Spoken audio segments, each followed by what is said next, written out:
Kind of like I did early on when people were doing spell work. Anyways, I just had a thrilling and scary moment at the dollar store. Well, it was Dollar Tree over here, but I'm proud of myself. I was in line waiting to get a new charging cord, and I heard this kid being dragged out, kicking and screaming, saying, no, mama, please. And already that was breaking my fucking heart because that child probably just wanted some affection and attention, was probably kept up way too late in the day because this is late evening over here.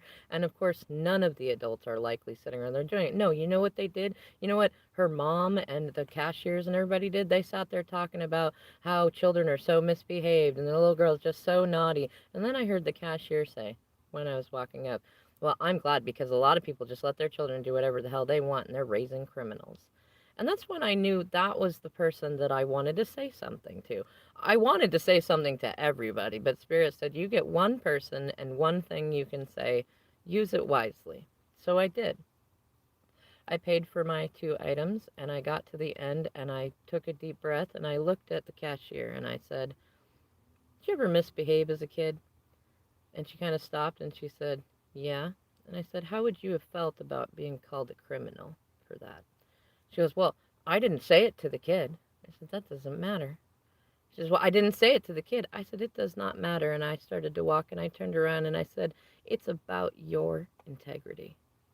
And I walked out of the store as I heard her behind me going, okay, okay. You know, kind of like she was going to retort back something else and then realized I'm correct. Because here's the thing, y'all. I don't, integrity is about doing the right thing, whether anybody's looking or not. That means you hold yourself to a higher standard. And that's how you start to change things, you know? If you care about the earth and recycling, you better be recycling in private when nobody's looking and not just out when you're at the family picnic or the activism rally or whatever thing. You better be doing it all the time. You know what? I personally enjoy going to public parks and picking up garbage. That's my thing. I don't really recycle at home, but I like going to parks and doing that. I bring bags around with me because sometimes it's very meditative to just go and clean up shit in the park, you know. And I also know as a minarchist that it saves taxpayers money if we go out and do that. If we can find joy and gratitude in that. I got videos of me doing that. I got people that made fun of me because I go to rallies and pick up after everybody's messy fucking asses, right? But I found gratitude in it.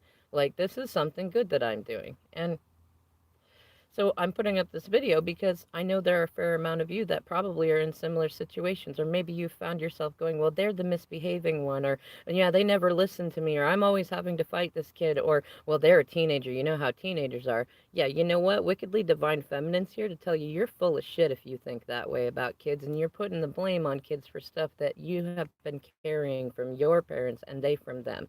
Kids are not just misbehaving. Yeah, some of them have big personalities, but don't you think you should be helping them find ways to love themselves so that they don't feel like they need to have meltdowns because they know that as soon as they get out of there, they're going to get mom's attention or they're going to get dad's attention and everything's going to be okay. That's how you raise emotionally secure children who aren't a burden on you.